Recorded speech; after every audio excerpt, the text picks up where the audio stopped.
Folks, we are live at the Blockchain Expo 2020 in Dubai, and we have another incredible guest with us, Lars Christensen, chairman of Concordium, an enterprise blockchain project. Lars, really appreciate you joining me today. To kick things off, how is your year for Concordium going right now? I think it's going very well. We're pretty much keeping to the milestones. We raised a substantial amount of money in the first 4 or 5 months of the year. Ran another couple of rounds of the testnet, launched the mainnet a couple of months ago, and now beginning to onboard use cases. And we will be also listing several exchanges within a relatively short time frame. So those are probably your biggest plans for 2022? Yeah, pretty much. I mean, I think we're fulfilling the milestones as we plan, and of course, as everybody else, we got milestones forever into the future, right? But I think we're at a point now where, for the first time after 3 years' work, you can actually build and work and do business on the blockchain, which was where we wanted to get at, obviously, initially. And talk to me about your strategic partnership, the joint venture with Geely Holding Group, and what you guys have achieved so far. Yeah, that's right. Geely is a very interesting company. Owns a lot of companies in Europe, actually, most notably Volvo, but also several others. And yes, that's right. We have sort of set up a separate version of Concordium out there because it's a different space from a legal and regulatory point of view. So you can't really use a traditional token economy there. So we are instead working on a more fee-based model as we progress. So together with them, we are building a Chinese version of Concordium, if you will, which I think is a very unique position to be in, to have like a global decentralized blockchain and then have let's say a compliant Chinese one to link up with at some point in the future, right? So there's a lot of ongoing work there as well, but we're very happy for that partnership. Very professional guys. And Concordium has such a unique business model, very difficult to explain to the nascent, maybe not in blockchain, but I'd love if you could give me the 30-second elevator pitch on the business model. Yeah, I don't think it's that difficult, really, right? I mean, we're a foundational blockchain, like an Ethereum or Cardano or Algorand, and we just we've obviously made some science and technological improvements that we think are important, but most fundamentally we distinguish ourselves by saying we think ID is a layer 1 case. It's not something you put on top afterwards. So on contrary to pretty much any other major foundation or any other, as far as I know, we actually insist that somebody identifies you at the point of entry. Not us, but one of multiple companies specialized in that. We don't hold the information. We just want to know that under certain circumstances, due process, etc., your identity can be retrieved. Apart from that, we're like any other permissionless blockchain, and really just trying to build a better foundation, because I think it's sorely needed.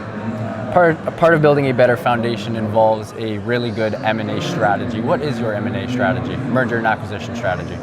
Well, I don't know if I really agree with that. I think we're building things in a very different way from most people, not all, but we are starting out with very high level science. We're signing up some of the first and foremost cryptographic scientists in the world that work with us, including people that actually invented some of the stuff that all blockchains consist of, like the hash function was invented by our lead scientist in 1980. So a lot of this is old wine on new bottles, right? So science first, then a serious tech, corporate level tech building. Incidentally, our CTO is Torben Petersen of the Petersen Commitment, which any cryptographic savvy listeners would know. So another major cornerstone of his cryptographic history, if you will. Right. So he's the CTO.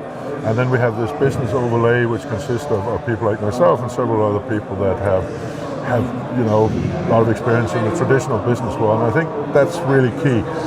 Top science, real corporate approach to tech, and then understanding what business really is looking for, which many times is quite different to what people at events like this think, right?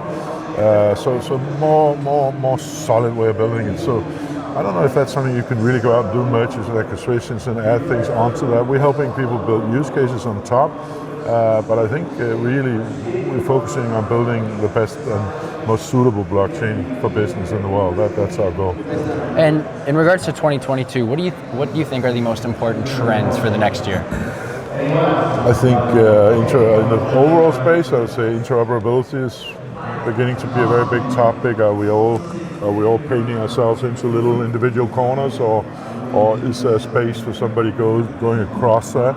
We're actually incidentally looking at ways that our ID solution might cross to other chains, so we can help them out on that one.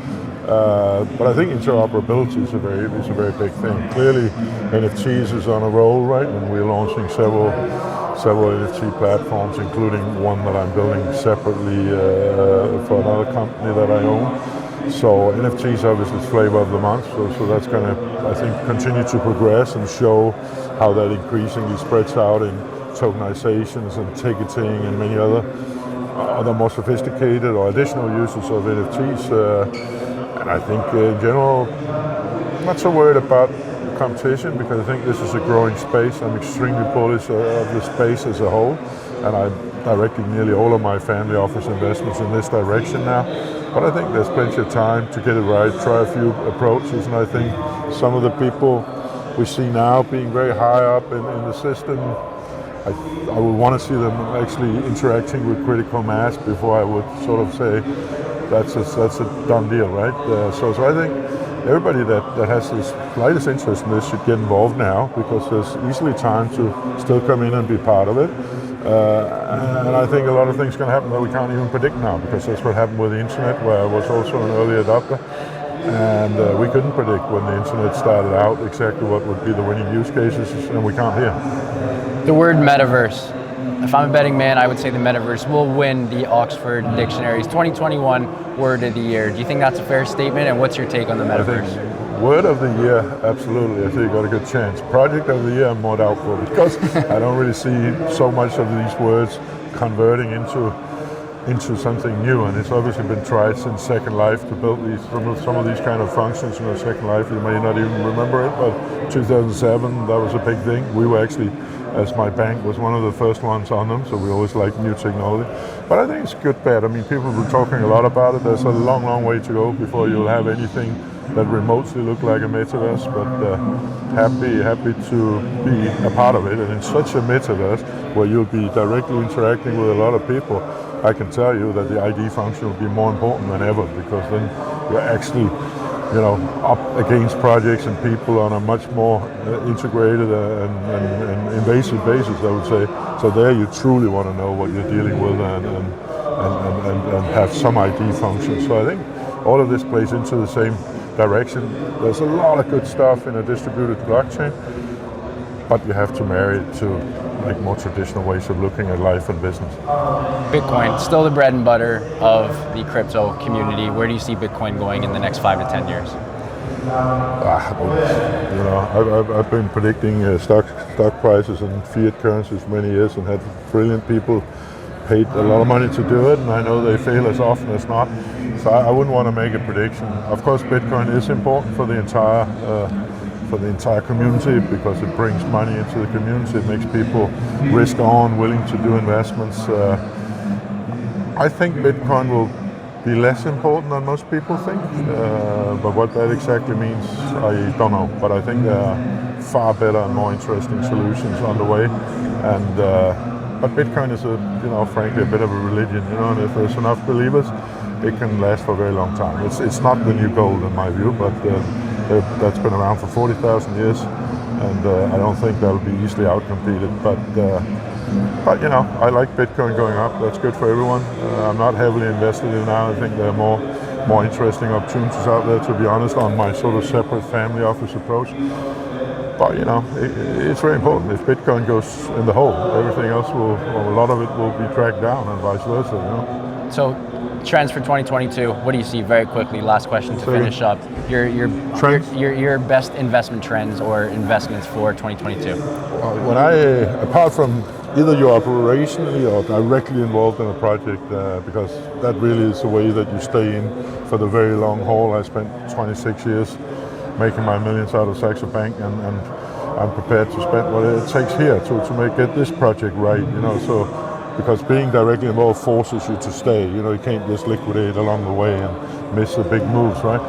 If I invest, I go totally different about it. I find a couple, and I've done that, and they've done very well, thank you very much. But a couple of guys I trust, people that have time to sit 24/7, find the new upcoming trends, maybe invest in something where I would say, well, never, but they still do it, and sometimes they're right and sometimes they're wrong.